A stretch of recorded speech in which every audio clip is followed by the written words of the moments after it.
not to. And I asked, Shaykh Abdullah about Abdul Muttalib, because when you read Abdul Muttalib's, Abu Talib, who's the uncle of the Prophet ﷺ, the brother of Abdul Muttalib, when you read about Abu Talib, it's amazing what he did for the Prophet ﷺ, and his love for the Prophet. He stood by the Prophet. And some of the ulama say that he was Muslim.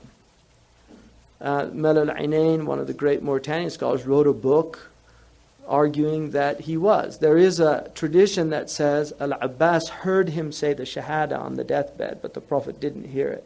So the Prophet said, I didn't hear him. So he couldn't testify for two witnesses that he was Muslim. The hadith in Sahih Muslim, it's in the Sahih that he أَخَفُ النَّاسَ عَذَابًا, that he's the least of people punished. That's ahad hadith. And aqidah, our belief is al-aqidah la tathbutu bil-ahad. Aqidah is not something that you can establish with solitary narrations, which is very important to understand this.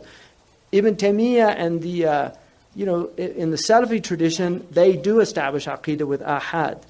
And that's why they have a lot of points of dissension with the Ash'ari and the Maturidi. These are khilaf issues. Now, part of the problem is that when you have people that don't accept khilaf, then there's no dialogue, there's no debate about it.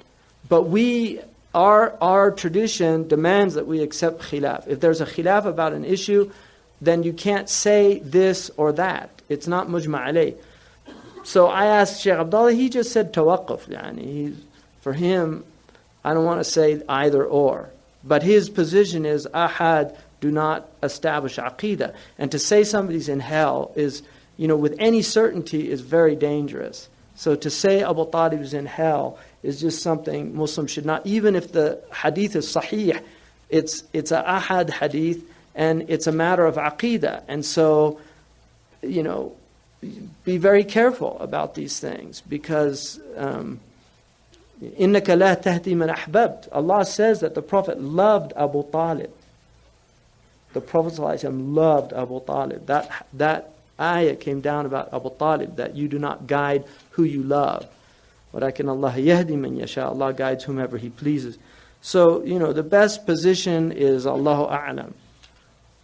And people that say the Prophet's parents are in the fire, Qadi Abu Bakr said people should be whipped that do that. That was his opinion. And there's a hadith which is sahih. Aina abi? Abi wa abuka fin nar. Your father and my father are in the fire. That's a sound hadith. Again, it's a ahad hadith, first and foremost. And second, what did the Prophet mean by his father? He could have meant his uncle, Abu Jahl, Abu Lahab, because the Arabs say father for uncle. Abu Talib, when Bahira asked Abu Talib, who's his father? He said, Ana. He said, Man abuhu? He said, Ana. I'm his father.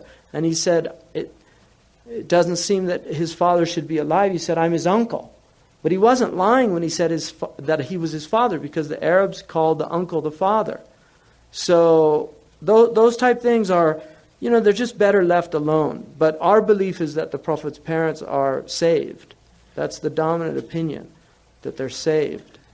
They're people of Fatra, between messengers, and they didn't. And then there's a weak hadith that Shamsuddin Damashqi mentions, that Allah actually, when the Prophet visited, he was allowed to visit his mother, and that Allah actually raised them from the dead, and they believed him. It's a weak hadith, but he says, that he doesn't have a problem believing it. Alhamdulillah. So again, it's aqidah, and so you can't establish anything with it. That's the dominant opinion.